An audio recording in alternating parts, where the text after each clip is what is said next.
നമ്മുടെ കേരളത്തിന്റെ സ്വന്തം പത്മനാഭസ്വാമിയുടെ ഐതിഹ്യ കഥ കേട്ടാലോ ഇന്ന്? ഏകദേശം 5 സഹസ്രാബ്ദങ്ങൾക്ക് മുമ്പ് ഈ പുണ്യഭൂമിയിൽ ജീവിച്ചിരുന്ന ഒരു മഹാനായ സന്യാസിയുണ്ടായിരുന്നു, വിൽവമംഗലം സ്വാമിയാർ.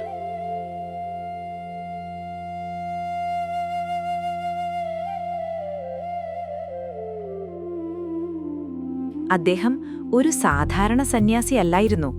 സാക്ഷാൽ മഹാവിഷ്ണുവിന്റെ പരമഭക്തൻ. ദിവസവും പ്രാർത്ഥനയ്ക്കായി ഒരു ചെറിയ വിഗ്രഹം ഹൃദയത്തോട് ചേർത്ത് കൊണ്ടു നടന്നിരുന്ന അദ്ദേഹം ഭക്തിയിൽ മുഴുകിയ ഒരു ജീവനായിരുന്നു.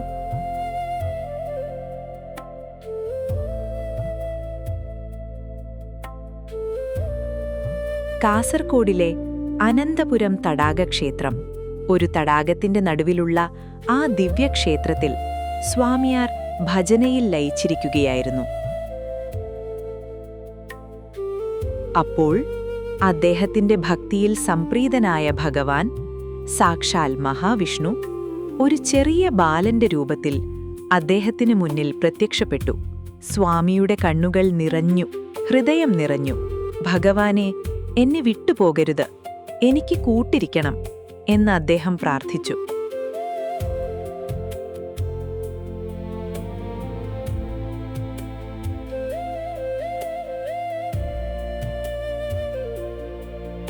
ബാലൻ സമ്മതിച്ചു. പക്ഷേ ഒരു നിബന്ധന മാത്രം: എന്നെ എപ്പോഴും ബഹുമാനത്തോടെ കാണണം. എപ്പോഴെങ്കിലും ഞാൻ അസന്തുഷ്ടനായാൽ ഞാൻ അപ്രത്യക്ഷനാകും. സ്വാമിയാർ അത് അംഗീകരിച്ചു. അതിനുശേഷം ദൈവവും ഭക്തനും ഒരുമിച്ച് ജീവിച്ചു. ബാലനെ സ്വാമി ഒരു അസംതൃപ്തിക്കും ഇടകൊടുക്കാതെ നോക്കി. അവരൊന്നിച്ചു കളിച്ചു, ഒന്നിച്ചു ഭക്ഷണം കഴിച്ചു.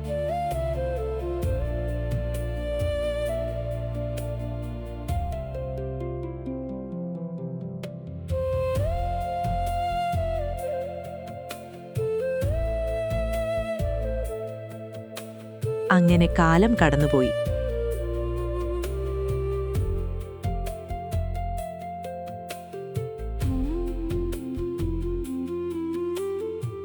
പക്ഷേ ബാലൻ തുടരെ കുസൃതികൾ കാട്ടാൻ തുടങ്ങി.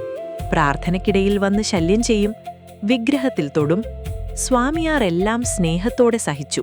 പക്ഷേ ഒരു ദിവസം വലിയൊരു പൂജയിൽ മുഴുകിയിരുന്ന സമയത്ത് ആ ബാലൻ വന്ന് പൂജയ്ക്കായി വെച്ചിരുന്ന സാളഗ്രാമമെടുത്ത് വായിലിട്ടു.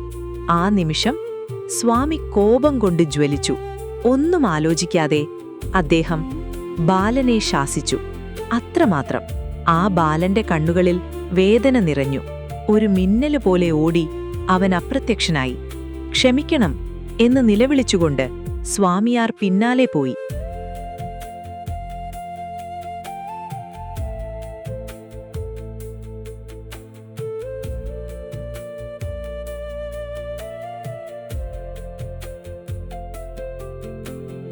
ഓടി കാസർഗോഡിന്റെ അതിർത്തി കടന്ന് തെക്ക് ദിക്കിലുള്ള അനന്തൻ കാട്ടിലെത്തി.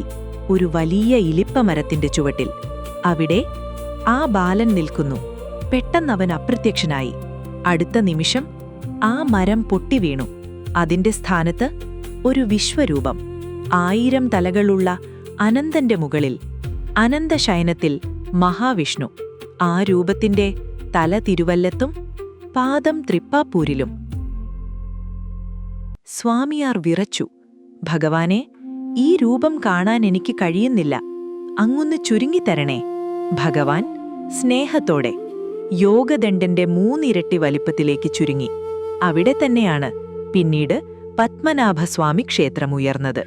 അതുകൊണ്ടാണ് കാസർഗോഡിലെ അനന്തപുരം ക്ഷേത്രം മൂലസ്ഥാനം എന്ന് വിശ്വസിക്കുന്നത്. ഇന്നും ആ ക്ഷേത്രത്തിലെ കിണറ്റിലെ വെള്ളം തിരുവനന്തപുരവുമായി ബന്ധപ്പെട്ട് കിടക്കുന്നു എന്നൊരു വിശ്വാസം. ഭഗവാൻ ഇന്നും ആ രഹസ്യ വഴികളിലൂടെ സഞ്ചരിക്കുന്നു എന്ന് ഭക്തർ പറയുന്നു. കാലം മാറിയാലും കഥ മാറില്ല.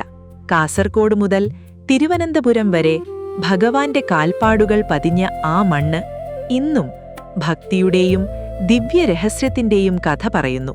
പത്മനാഭസ്വാമിയുടെ കൂടുതൽ കഥകളും രഹസ്യങ്ങളും നമുക്കടുത്ത വീഡിയോയിൽ പറയാം. ഈ കഥ ഇഷ്ടപ്പെട്ടെങ്കിൽ ചാനൽ സബ്സ്ക്രൈബ് ചെയ്യാനും ലൈക്ക് ചെയ്യാനും ഇതറിയാത്തവർക്ക് അയച്ചു കൊടുക്കാനും മറക്കല്ലേ.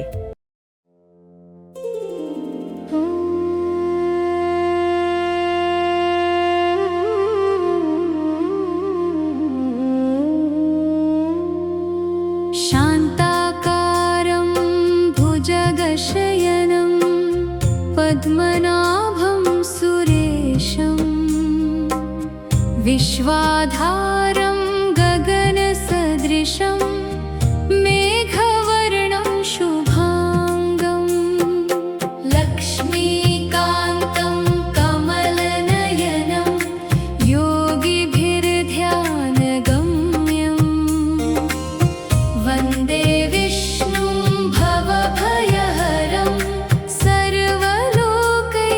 सर्वलोकैकनाथं शान्ताकारं भुजगशयनं पद्मनाभं सुरेशं विश्वाधारं गगनसदृशं मेघवर्णं शुभाङ्गं लक्ष्मीकान्तं कमलनयनं योगिभिर्ध्यानगम्यं वन्दे विष्णुं भवभयहरं सर्वलोकैकनाथं शान्ताकारं भुजगशयनं पद्मनाभं सुरेशं विश्वाधारं गगनसदृशं मेघवर्णं शुभाङ्गं लक्ष्मीकान्तं कमलनयनं योगिभिर्ध्यानगम्यं वन्दे विष्णुं